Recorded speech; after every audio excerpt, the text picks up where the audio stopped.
Hi there, welcome back to the channel. This time it's the turn of Microsoft Teams Voice. How does it work? What can it do? And is it worth the money? Let's take a look.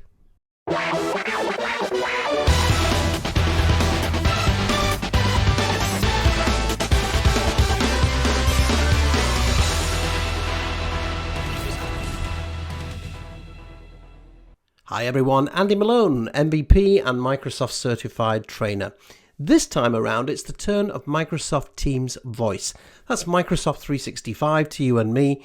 One of their E5 subscriptions includes the capability to make phone calls and receive voicemail and use regular telephone. And you think, okay, that sounds pretty good. What's the catch? Well, the catch is it's quite expensive. And another point is, do we actually need it, especially now in the time of COVID? So, and another thing as well, in terms of licensing, not only do you need a license per user, which is an E5, but you also need other things as well. So, for example, if you want Teams Rooms in your workplace, then Teams Rooms requires a license. If you want to make calling available, again, you need a license. So you can either have a calling plan which is domestic or a calling plan which is domestic and international. You see what I mean? There's a few things to add on there, so it's not so simple. Andy, I'm often asked, is there a cheaper way to get voice? Do I need to go all the way to an E5 SKU? And the answer is yes, there is. You can actually do it through an E3, so which is a lot cheaper, by the way. Now, in most cases, however, even if you're a small business and you're using, let's say, 365 Business Premium, you will get all the advantages of Microsoft Teams and the capability to do, for example, live meetings and events and so on. Where the E5 comes in is really the scalability of it. So not only can you scale up to, let's say, 10,000 users, but if you purchase a Microsoft 365 live events license or an M365 events license, you can actually scale it up to 20,000 users. And if you need it, you can go up even further to 100,000. So if you're looking to broadcast out to a lot of people, then this could be a great solution for you. So the voice component is something, though, that's kind of been a bit mysterious for folks. So I thought this time around, we'll take a look at it and just discover how it works. So are you ready for a demo? Let's take a look. So I'm going to quickly kick off talking about the licensing. So I'm coming in here to Microsoft 365 for Business, and you'll see that you've got a couple of things. First of all, Business Standard and Business Premium. Business Premium gives you a lot of features from Microsoft Teams as well as communication. So you get an awful lot of add-ons here. You also at the moment, you can purchase, for example, a dial-in number.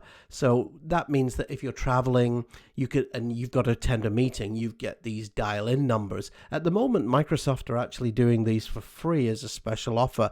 Normally, it's an add-on. So that's definitely a win-win.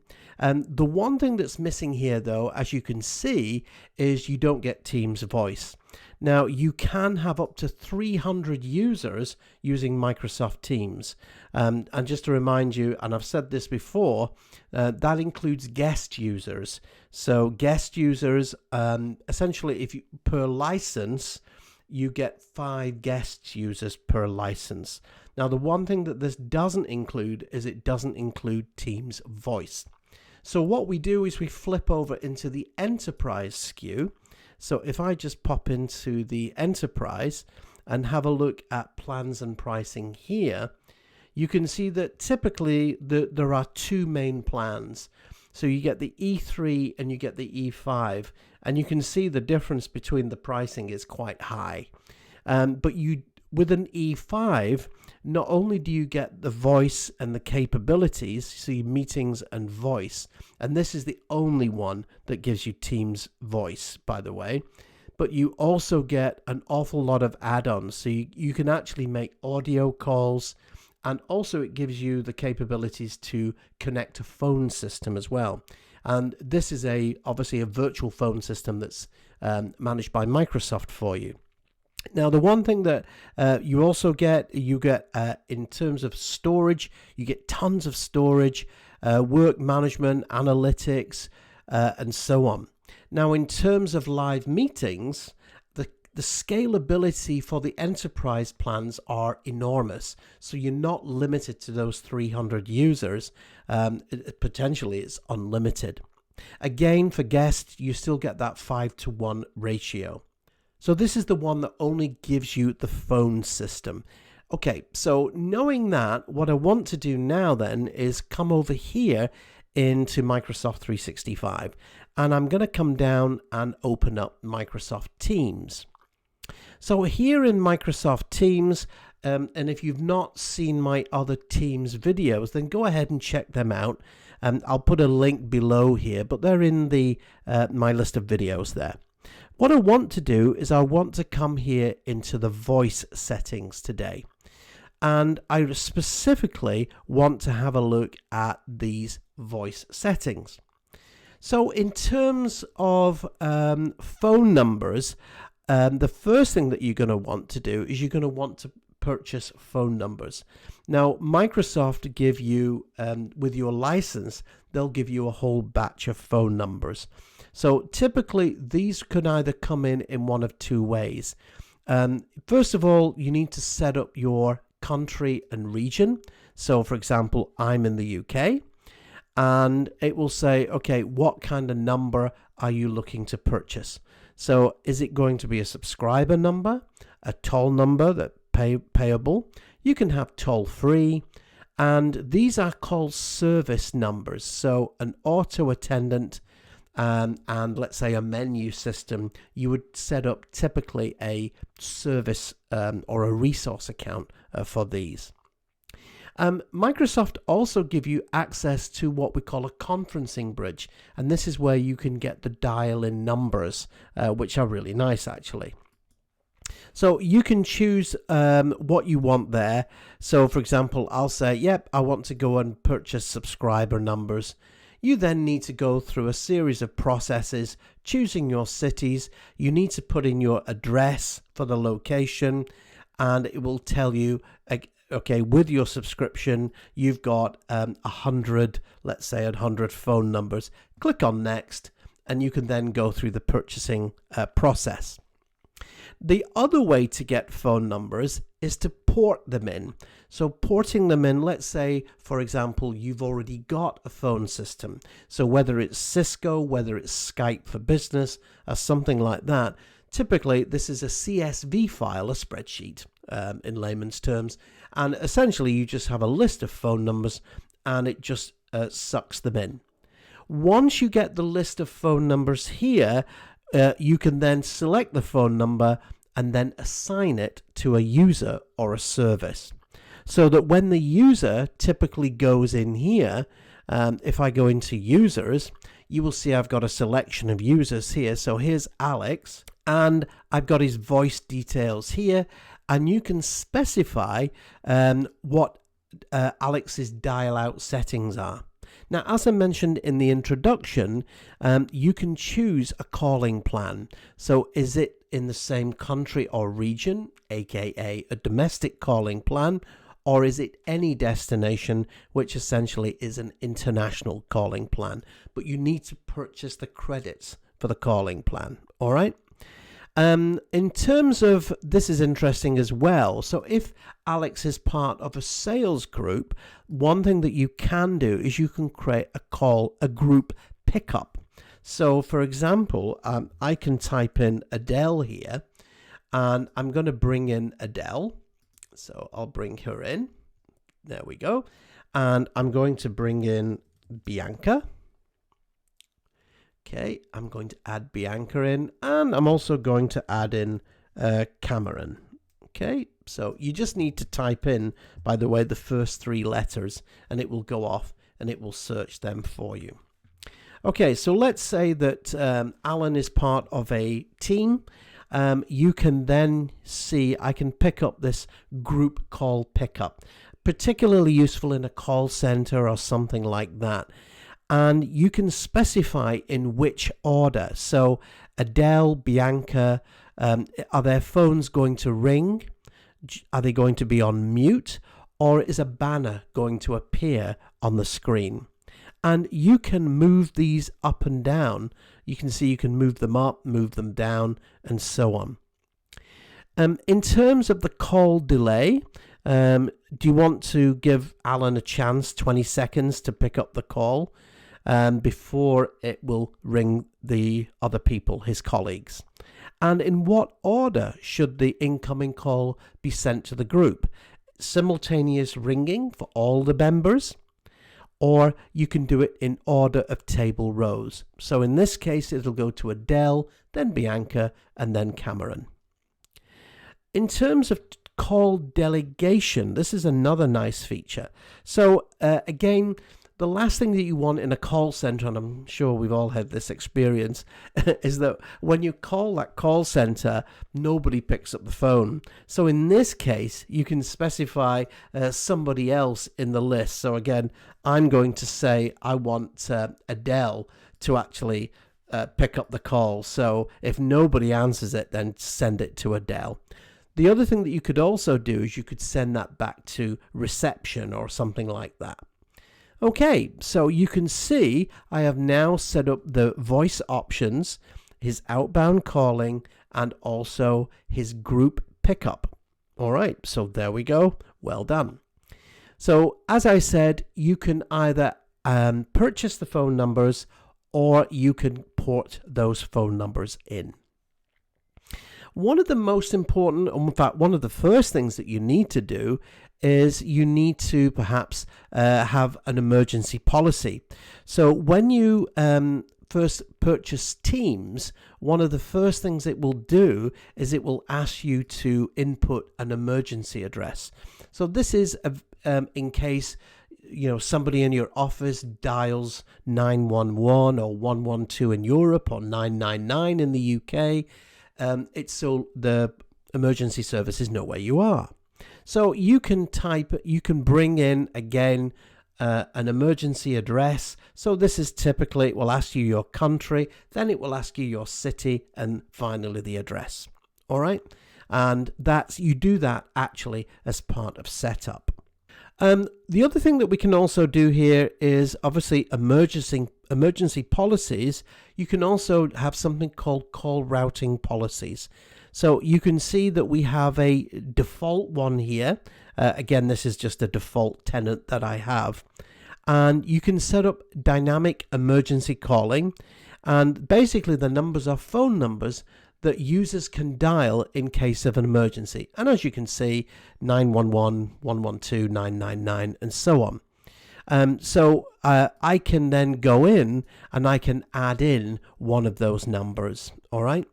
And how is it going to be put in? So you can put in is it just a string? So 112, maybe there's a country code, something like that. For the purpose of not being connected to an emergency service, I'm not going to go ahead and do that at the moment. The next thing we need to think about is a dial plan. So out of the box, as you can see, you get an organizational setting here. And it's saying, okay, if you're in the office, do I need to dial out? For example, dial a 9. So I can put a 9 in here. I can test the number. So I can, if I've got a number that I want to try and call just to test that everything works, I can do that. If the device supports it, so if you've purchased Teams phones or a Teams phone system, then again, if the device supports optimized display device dialing, then you can do that. Normalization rules define how the numbers are expressed in the various formats. So I'm sure you'll have seen, plus 44 shows the country code. Then you're going to have the city code, for example, 0207, which is London. And then you might have an exchange number. And then finally, the individual phone number. So you can specify to set up this. So how do you want your number to appear? So do you want it just to appear as one block of numbers, or do you want it to be country, city, area, and number? Okay, so that's basically what you do here. They're called normalization rules. Now, if you're not purchasing a calling plan, so remember, if you've not purchased a calling plan, you can set up something called direct routing. I'm not going to cover this here. So this is assuming that you actually have in situ a router capable of dealing with PSTN calls. PSTN, plain old telephone system. Okay, that means you're connecting to your telecoms provider. All right, and you need to obviously enter this information as provided by them. You can also set up what we call voice routing policies. So again, out of the box, you get a default policy here, and you can set policies, different policies for different users. So for example, if I click on add, I'm going to call this my Norway voice policy. Okay, and I'm going to add in PSTN usage here. So do I want to add in any usage records? So again, I could put in here, and I could say, yeah, this is for Oslo. And I'm going to save and apply that. So this is kind of a label that I can put in here. And I'm going to save that. Okay, so now I can select my Norway voice policy, and I can now assign this to a particular set of users. Okay, so in here I can find a user or a group of users. So for example, if it's a team, or rather a user, I should say. So for example, if I've got a user called Cameron who's based in Oslo, I'm going to assign him that particular policy here. All right. Again, he hasn't been set up at the moment. That's why I've got a little error. Okay, the next thing that we need to do is set up a call queue and an auto attendant. So if you can imagine your typical phone system, you call, and let's say you call the doctors, and the doctor says, please dial 1 for this doctor, dial 2 for this doctor, and so on. So how do we set that up? Well, first of all, for this, I need to go to organizational wide settings, and the first thing you do is you go into resource accounts. So a resource account is an account that you can set up and then assign one of these services to. So I'm going to click on add, and I'm going to call this, let's say, main menu. Okay, and the main menu, I'll just call it menu, and you can see that it gives it a mailbox. Because what happens is any voice messages and things like that, it essentially is stored in a mailbox. What type of resource account is this? So is it a call queue, or is this an auto attendant? Well, in this case, this is a call queue. So I'm going to click on save, and I can go ahead and add another one. So this time I'm going to call this reception. Okay, and again I'll type in reception. Okay, and this time this is going to be an auto attendant. So that's the first things you need to do in order to activate these services. All right, now that I've done that, I can pop back up here, and now we can start looking at these auto attendants and call queues. So I'll come to the auto attendant first, and I'm going to create an auto attendant, and it says, okay, so how is your company going to be set up? Are you going to have no operator, or are you going to have somebody in the organization? Are you going to have an app or an external phone number? All right, so for example, I could say, yeah, the external phone number is 555-5555. Okay, so this could be our external phone number. The time zone, if you notice, they always have those in the movies, don't they? Now we choose the time zone. So again, I'm just going to choose the UK. So I'm in the UK at the moment. Again, you can set your language. And are you going to enable voice inputs? Now, this uses AI and machine learning. And if you've ever phoned for cinema tickets, yes, when you're dialing, it will say, please press the pound key or press 1 or for sales, 2 for support, or speak it. So you can go 1, 2. You can actually say it. All right. So that's a nice feature, actually. So then we click on next. And here, just click on, I think I've put, oh, sorry, I should put a name in here. So I'm just going to call this reception. Okay. And I'm going to click next. Okay. So how do you want the calls to flow through the company? Do you want to have no greeting? Do you want to just play an audio file? So if you've got some nice plinky plonky music, you can put that in there. Or do you want to type in a greeting? And the only thing is, if you do this, it sounds a bit like a Dalek or something like that, an alien. So I'm going to say, yeah, no greeting in this case. Okay, so once the call has been greeted, what do you want me to do? So you could have an audio file here. Okay. For the purpose of this demo, I'll just say welcome. Please select an option. How's that?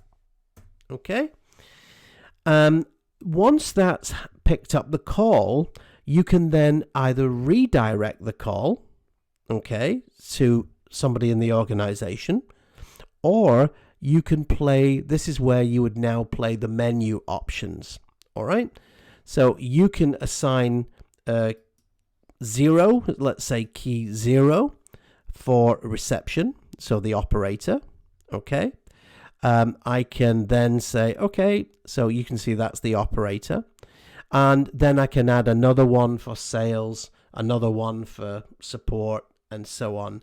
And you just put in the name of the user that you want to send it to. And that's it. In terms of dialing, do you want to be able to dial by name or by extension number? So, you can type in the name of the person that you're looking for, or you can dial by name. So I'm just going to be happy with that just now. I've just put a couple of things in there. And you can see here, I'll just choose that greeting message. So I'll just say, please select an item from the menu. Okay. And I will click next. Okay. So now this is where you now say, okay, what are your opening hours? And this is really, if you can imagine, your business hours. So you would say, Monday to Friday, 9 to 5. Okay. And that's when the phone system is on. All right. After that 5 p.m., what will happen then is it will then fall into this area.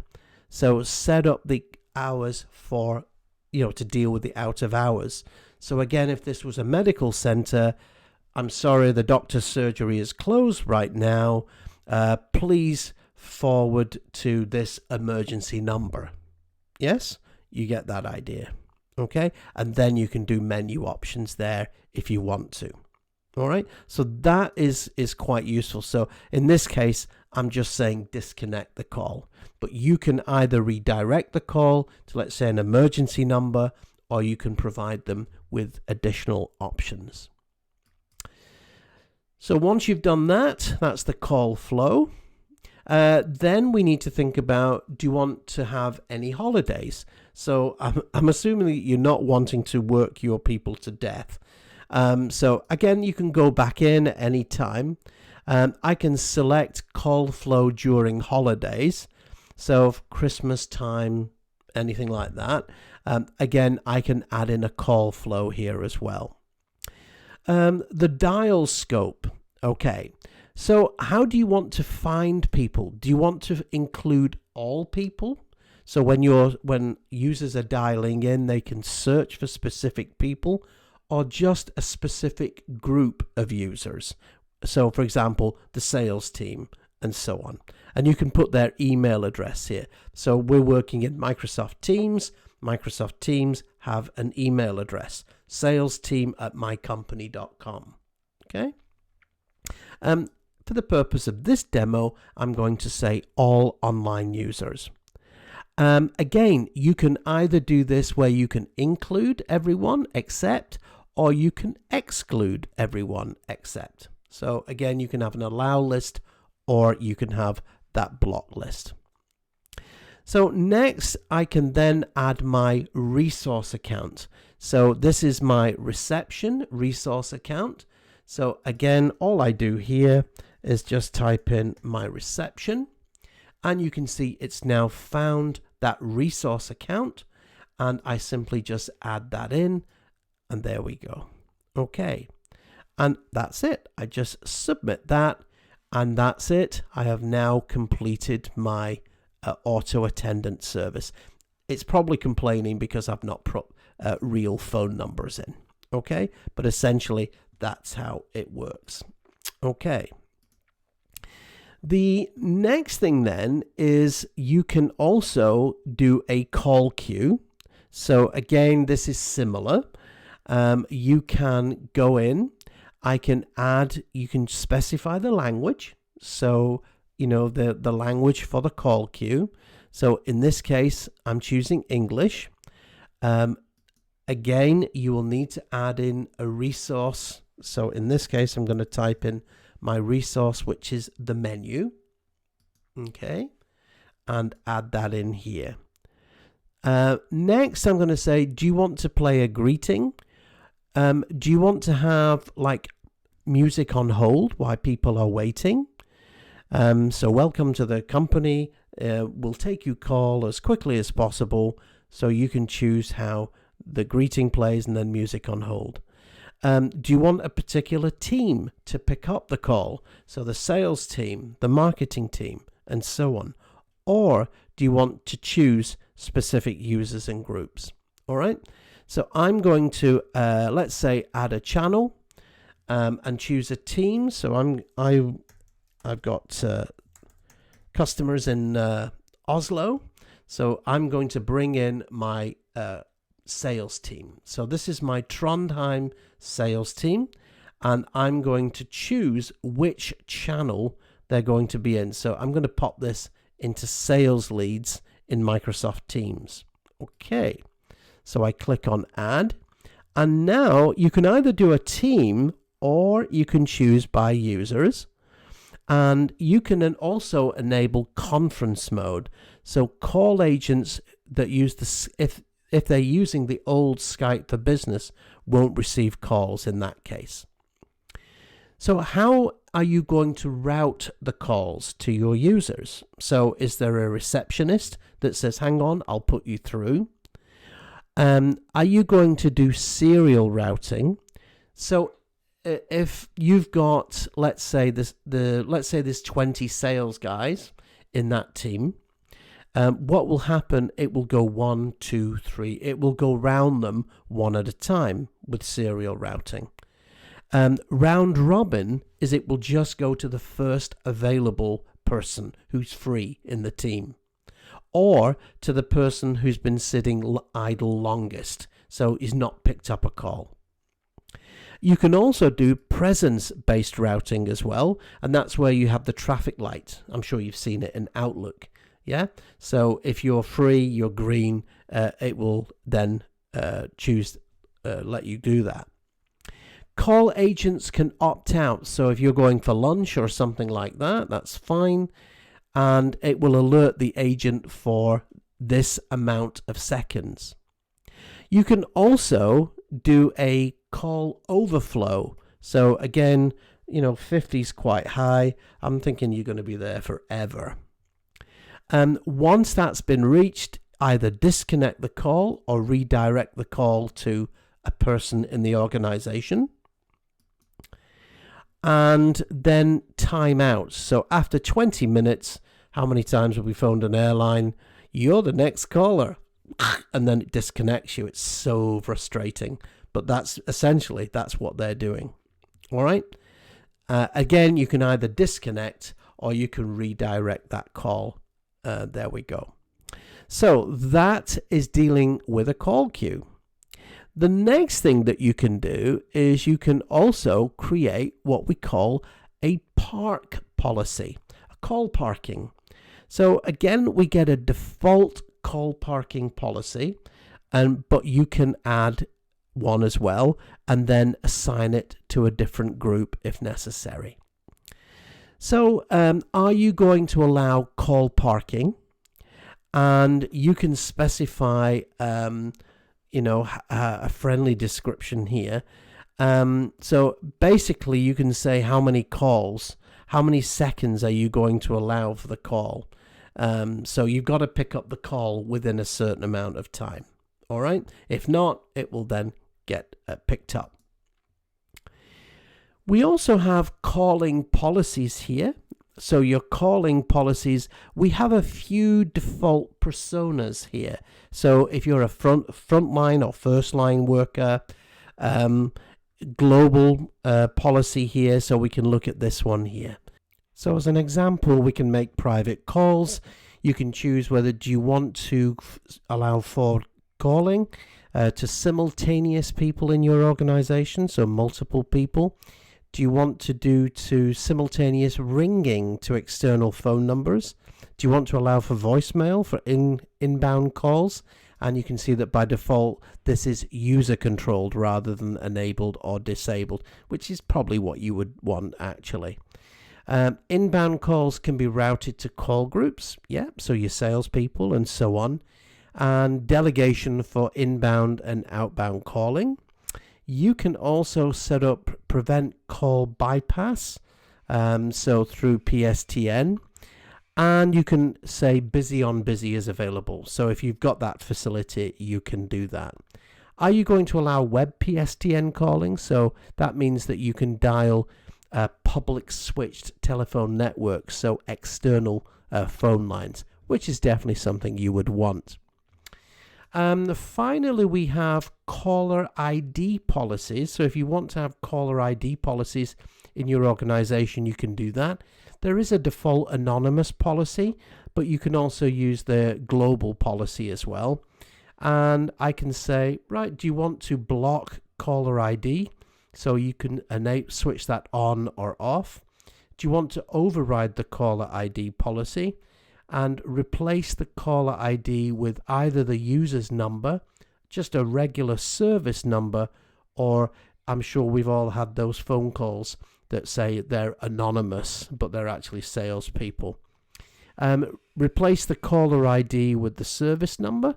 So again, you would specify that service number there. So there you have it, some of the voice settings in Microsoft Teams. So there you have it, another interesting session. I hope you found that useful. As always, if you did, go ahead, click on that subscribe button, ring that bell, and you won't miss any future postings. As always, if you want to put some comments down below, I love your feedback and I will answer all of your questions. I really appreciate you dropping by, and I'll see you next time. You stay safe. Take care. Thanks for dropping by. Hope you enjoyed the video. Go ahead and click on the subscribe button and ring that bell and you won't miss a thing. See you next time.